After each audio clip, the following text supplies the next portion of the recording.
Hi friends, welcome to Annapoorani home cooking. வீடியோக்குள்ளே போகிறதுக்கு முன்னாடி நம்ம சேனலை நீங்கள் சப்ஸ்கிரைப் பண்ணணும்னா ப்ளீஸ் மறக்காமல் சப்ஸ்கிரைப் பண்ணிவிடுங்க. பெல் ஐக்கானையும் கிளிக் பண்ணிவிடுங்க. வாங்க இப்போ வீடியோக்குள்ளே போகலாம். எல்லாருக்கும் பிடிச்சது பிரியாணி. இன்னைக்கு நம்ம சமைக்க போகிறது வெஜிடபிள் பிரியாணி. வாங்க எப்படி செய்யலான்னு பார்க்கலாம். அதுக்கு ஒரு பிரியாணி பாத்திரம் எடுத்துக்கோங்க. இப்போ எண்ணெய் சேர்த்துக்கலாம். நான் 200 ml எண்ணெய் எடுத்திருக்கேன். இப்போ எண்ணெய் சேர்த்துக்கலாம். எண்ணெய் நல்லா சூடானதும் வெங்காயம் ஆட் பண்ணிக்கலாம். நான் 300 கிராம் வெங்காயம் எடுத்திருக்கேன். நான் இப்போ 3/4 கிலோ அரிசிக்கு செய்கிறேன். அதுக்கு 300 கிராம் வெங்காயம் எடுத்திருக்கேன். வெங்காயம் சேர்த்து நல்லா கலந்து விட்டுக்கோங்க. இது ரொம்ப நேரம் வதங்கணும்னு அவசியம் இல்லை. அதோட கண்ணாடி பதம்னு சொல்லுவாங்கள்ல, அது அளவுக்கு வதங்கினா மட்டும் போதும். இப்போ வாசனைக்காக பட்டை, கிராம்பு, ஏலக்காய், பிரியாணி இலை சேர்த்துக்கலாம். சேர்த்து நல்லா கலந்து விட்டுக்கோங்க. இது ஒரு பக்கம் வதங்கட்டும். இன்னொரு பக்கம் நம்ம சாப்பாடு வடித்து செய்ய போகிறோம். அதுக்கு ஒரு பாத்திரத்தில் தண்ணி எடுத்துக்கோங்க. வாசனைக்காக அதுலேயும் பட்டை, கிராம்பு, பிரியாணி இலை இதெல்லாம் சேர்த்துக்கலாம். இப்போ வெங்காயம் நல்லா வதங்கிடுச்சு. இப்போ நான் காய்கறிகளை கட் பண்ணி வச்சுருக்கேன். பீன்ஸ், கேரட் ஆட் பண்ணிக்கலாம். சேர்த்து ஒரு முறை கலந்து விட்டுக்கோங்க.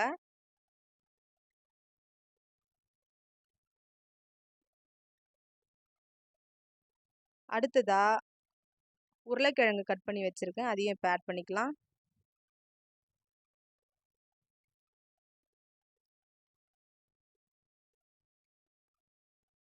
நல்லா கலந்து விட்ட பிறகு ஒரு கைப்பிடி அளவு புதினா, கொத்தமல்லி கட் பண்ணி வச்சுருக்கேன். அதை இந்த ஸ்டேஜில் ஆட் பண்ணிக்கலாம். சேர்த்து நல்லா ஒரு முறை கலந்து விட்டுக்கோங்க. இப்போது ஒரு 3 பச்சை மிளகாவை கீறி வச்சுருக்கேன். அதையும் இப்போ இந்த ஸ்டேஜில் ஆட் பண்ணிக்கலாம்.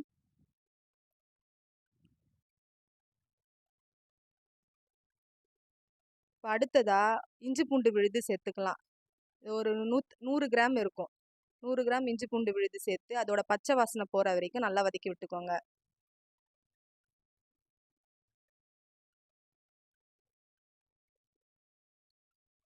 இப்போ காரத்துக்கு ஏற்ற மிளகாய்த்தூள், தனி மிளகாய்த்தூள் சேர்த்துக்கோங்க.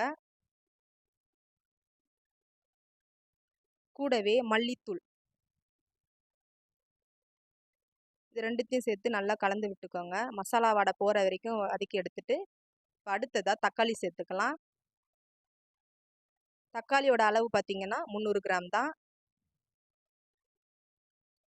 இப்போ தக்காளி சேர்த்து நல்லா வதக்கி விட்டுக்கோங்க.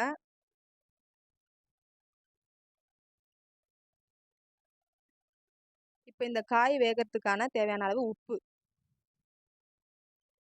உப்பு சேர்த்து ஒரு முறை நல்லா கலந்து விட்டுக்கோங்க.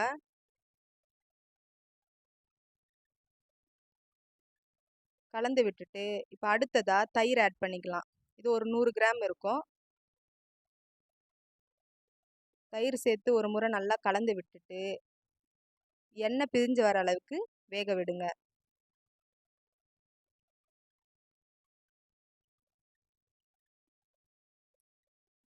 எண்ணெய்லாம் பிரிய ஆரம்பிச்சிடுச்சு. இந்த ஸ்டேஜில் நம்ம தண்ணி ஆட் பண்ணிக்கலாம். தண்ணி ஆட் பண்ணிக்கலாம்.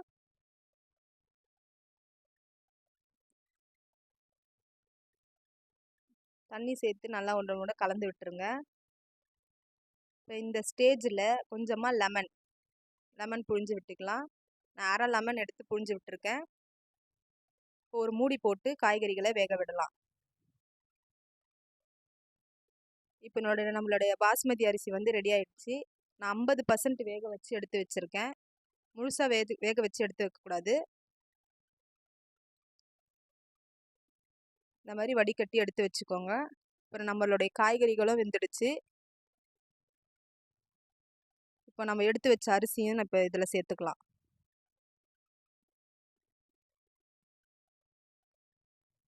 சேர்த்துட்டு ஒரு முறை நல்லா கலந்து விட்டுக்கோங்க. இந்த மாதிரி கலந்து விட்ட பிறகு கொஞ்சமாக அது மேலே நெய்யும் புதினா கொத்தமல்லியும் சேர்த்துக்கோங்க.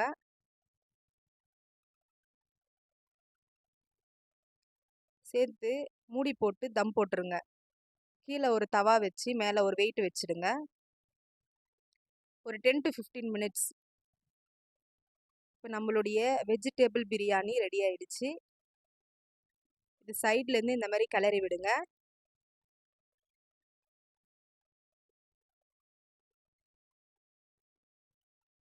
இந்த மாதிரி சைட்லேருந்து கிளறி விடுங்க. எடுத்த உடனே நடுவில் கரண்டி போட்டு கிளறி விடாதீங்க.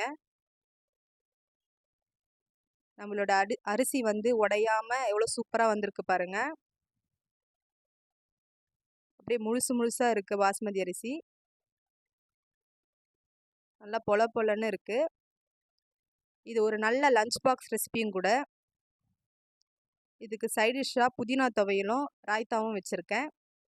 புதினா துவையல் வந்து எப்படி செய்யணுன்ட்டு அதோடைய லிங்க் வந்து கீழே கொடுத்துருக்கேன். செக் பண்ணி பாருங்கள் தேவைப்படுறவங்க.